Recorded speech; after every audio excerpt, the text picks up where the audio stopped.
ربي كتب لي سميكار بحياتي كامله وانا سميكار نو هذا ليس هذا ايها الاحبه لا. ولهذا الرزق من العلامات الغيبيه من الامور الغيبيه الخمس. La subsistance, c'est parmi les 5 choses que personne ne connaît, comme la mort, comme la vie. Donc on doit la chercher, mais emprunter tous les chemins licites. ينبغي أن نتخذ لأسباب الرزق فقط. ونرضى بعد ذلك بالنتائج. Je fais les efforts, j'emprunte les chemins licites pour m'enrichir, pour avoir de la santé, pour avoir le bonheur et la réussite dans ce bas monde et dans le delà. والله الموفق وهو الهادي إلى سواء السبيل. Pour finir, أيها الأحبة، قال بعض أهل العلم أن السعيد هو الذي يطيع الله عز وجل طواعية. L'heureux, celui qui obéit à Allah Azza wa Jal par sa propre volonté. قالوا أن العبادة طاعة طوعية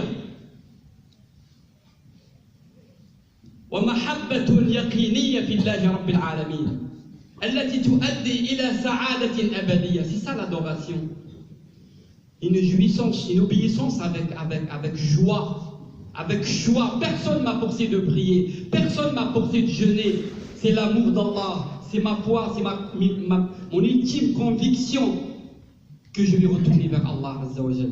ولهذا قال بعض أهل العلم من علامات parmi les signes du bonheur, les signes d'une vie paisible أن الرجل كلما زاد علما زاد تواضعا ورحمة وكلما زاد عملا زاد خوفا وحذرا وكلما زاد في عمره زاد حرصا وكلما زاده الله في ماله زاد سخاء وعطاء وكلما زاده الله عز وجل في الجاه والسلطان زاد تقربا من الناس وزاد عدلا وزاد في قضاء حوائج الآخرين. Je traduis, je termine. Nous savons en résumé quelques signes de quelqu'un qui vit heureux ou d'une personne qui vit heureuse. Ils disent celui qu'Allah Azza wa Jal bonifie sa science, il augmente dans la science. Tu vois quelqu'un de modeste, quelqu'un de humble, pas quelqu'un d'arrogant. Moi je suis le plus sachant, le plus savant. Parmi les signes du bonheur, quelqu'un qu'Allah lui facilite de vrai bien. Tu retrouves quelqu'un, plus il travaille bien, plus qu'il a encore peur de Dieu, plus il a envie encore d'œuvrer davantage de bonnes actions. Parmi les signes, plus Allah Azza wa Jalla nous prolonge la vie, plus on est attentif. On est attentif à ne pas gâcher ce qu'on avait fait auparavant. Parmi les signes d'être heureux, plus Allah te donne du pouvoir. Il te donne du pouvoir dans la société, plus tu deviens proche des gens. Pas tu l'écrases, tu deviens juste envers ceux que tu gouvernes, dont tu es responsable. Plus Allah te donne de responsabilité, de pouvoir, tu deviens humble et proche et juste et à l'écoute. اللهم علمنا ما ينفعنا وانفعنا بما علمتنا وزدنا علما. قبل أن أختم الدعاء, j'ai 2 informations. Faites beaucoup de dua pour nos frères musulmans dans la Nouvelle-Zélande qui ont été attaqués aujourd'hui par un attentat. Faites des doigts pour nos frères qui ont une petite communauté subhanallah dans une île pas très loin de l'Australie. إخواننا في نيوزيلندا والأحبة منهم 43 ميت اليوم. نسأل الله أن يرحمهم وأن يغفر لهم. وإن كان لديكم الوقت إن شاء الله, pourquoi pas on fait صلاة الغائب rapidement بعد صلاة الجمعة. Une deuxième information, on a nos frères d'une association syrienne parrainer des orphelins en Syrie. هذا عمل صالح باب تاع خير اللي عنده الوقت. Juste vous prenez des prospectus, prenez des informations. Et si vous pouvez, si on peut tous parrainer un orphelin syrien, c'est le jackpot. يقول عليه الصلاة والسلام أنا وكافل اليتيم كهاتين في الجنة.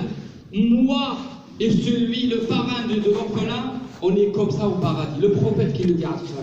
Donc vous aurez une association tout à l'heure, Inch'Allah, اللي يحب يعاونهم ياخذ يعني هذيك الورقة يأخذ المعلومات واللي يقدر يتكفل بيتيم يساعدوا اللي يتكلف يتيم. اللهم يا رب ارحمنا فوق الأرض وارحمنا تحت الأرض وارحمنا يوم العرض عليك. اللهم تب علينا لنتوب، اللهم تب علينا لنتوب. اللهم يا رب اجعل هذا التجمع تجمعا مرحوما وتفرقنا من بعده تفرقا معصوما، ولا تجعل منا ولا معنا ولا من بيننا شقيا ولا محروما. اللهم يا رب بلغنا رمضان، اللهم يا رب بلغنا رمضان، اللهم يا رب وفقنا لحسن الاستعداد لهذا الشهر الكريم الفضيل. اللهم يا رب اغفر لنا ولوالدينا ولمن علمنا وللمؤمنين والمؤمنات يوم يقوم الحساب. اللهم جازي المحسنين إحسانا يا رب، وتجاوز عن المسيئين منا يا رب العالمين. اللهم اشف مرضانا ومرضى المسلمين، وارحم موتانا وموتى المسلمين. اللهم اختم لنا في هذه الدار بلا إله إلا الله محمد رسول الله. وصل اللهم وسلم على سيد الأولين والآخرين سيدنا محمد وعلى آله وصحبه الطاهرين. سبحان ربك رب العزة عما يصفون وسلام على المرسلين، الحمد لله رب العالمين.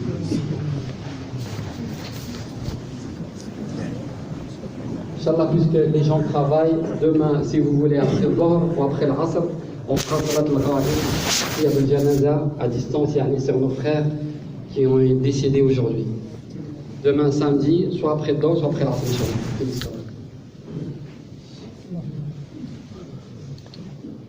الله أكبر الله أكبر، أشهد أن لا إله إلا الله، أشهد أن محمدا رسول الله. حي على الصلاة حي على الفلاح، قد قامت الصلاة قد قامت الصلاة. الله أكبر الله أكبر، لا إله إلا الله. استووا يرحمكم الله، أقيموا صفوفكم ولا تقطعوها. Alignez-vous, barakallahu fikum, éteignez les portables. Faites-moi signe, barakallahu fikum, quand tout est aligné. استووا ولا تختلفوا، اقبلوا على الله بقلوب خاشعة. ادعوا لمرضانا ومرضى المسلمين، وادعوا لموتانا وموتى المسلمين. Est-ce que c'est aligné derrière?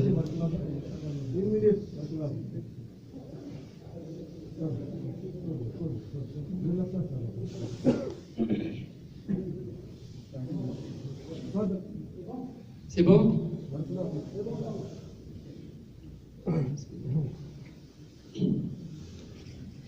الله أكبر.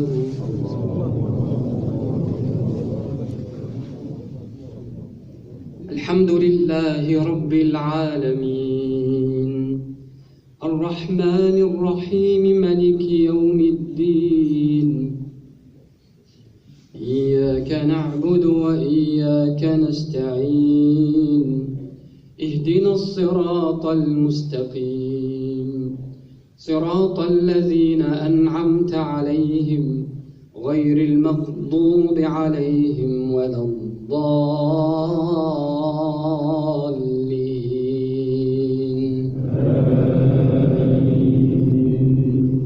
يا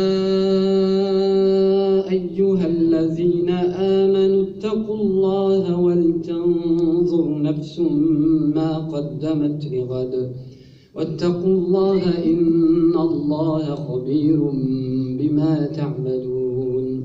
ولا تكونوا كالذين نسوا الله فأنساهم أنفسهم، أولئك هم الفاسقون. لا يستوي أصحاب النار وأصحاب الجنة، أصحاب الجنة هم الفائزون. لو أنزلنا هذا القرآن على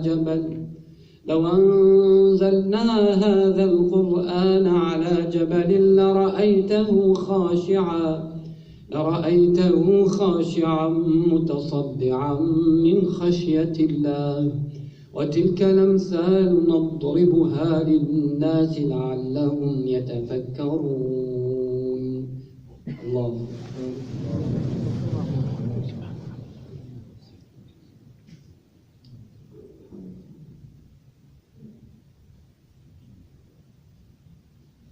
سمع الله لمن حمده.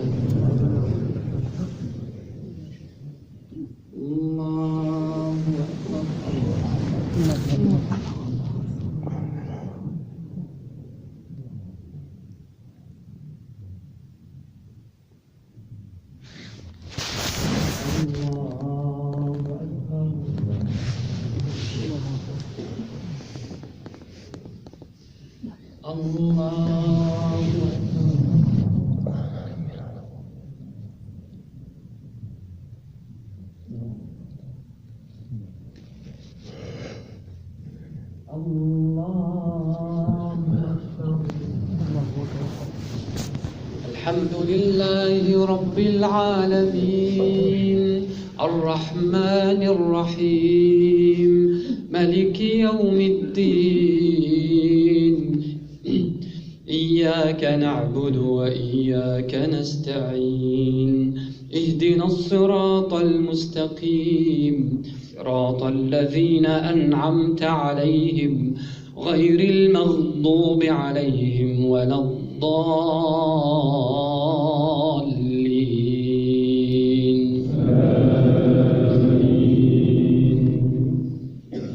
لو أنزلنا هذا القرآن على جبل لرأيته خاشعا متصدعا من خشية الله وتلك الأمثال نضربها للناس لعلهم يتفكرون. هو الله الذي لا إله إلا هو عالم الغيب والشهادة هو الرحمن الرحيم. هو الله الذي لا إله إلا هو الملك القدوس السلام المؤمن المهيمن العزيز الجبار المتكبر سبحان الله عما يشركون. هو الله الخالق البارئ المصور له الأسماء الحسنى يسبح له ما في السماوات والأرض وهو العزيز الحكيم. الله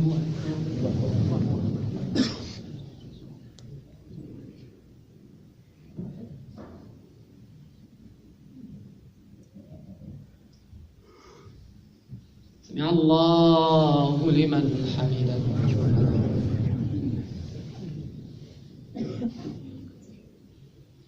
الله أكبر.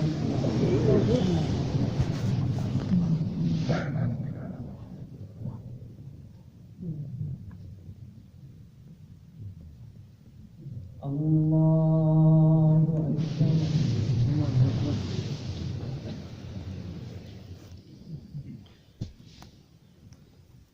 الله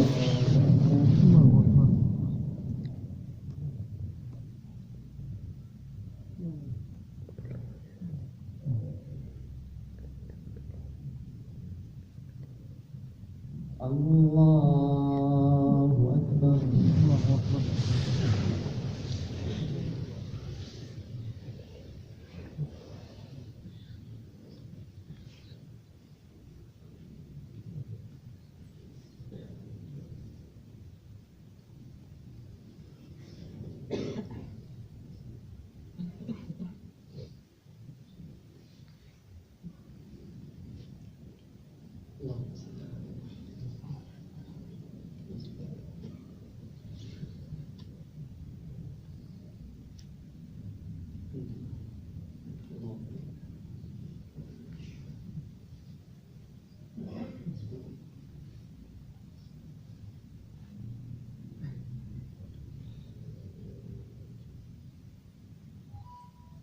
السلام عليكم ورحمة الله.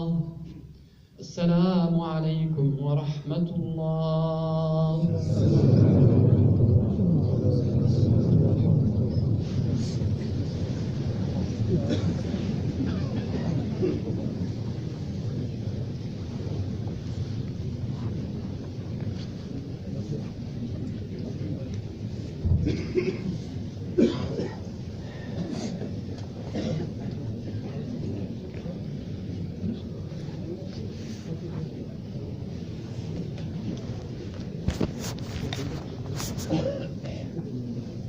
بسم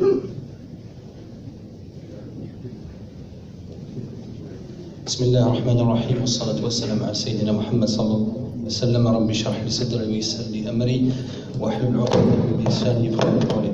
Donc évidemment, on a eu évidemment une pensée pour nos frères de Nouvelle-Zélande, nos frères musulmans qui sont morts. Inch'Allah, un message soit envoyé de la part de la mosquée pour les soutenir, Inch'Allah. Et donc, comme a dit l'imam, Inch'Allah, il y aura une salat janaza qui sera organisée demain, Inch'Allah, à la mosquée. Est-ce que salat al-Dhuhr ou salat al-Asr? Salat al-Dhuhr, Inch'Allah. Salat al-Dhuhr demain, salat al-Janaza, évidemment,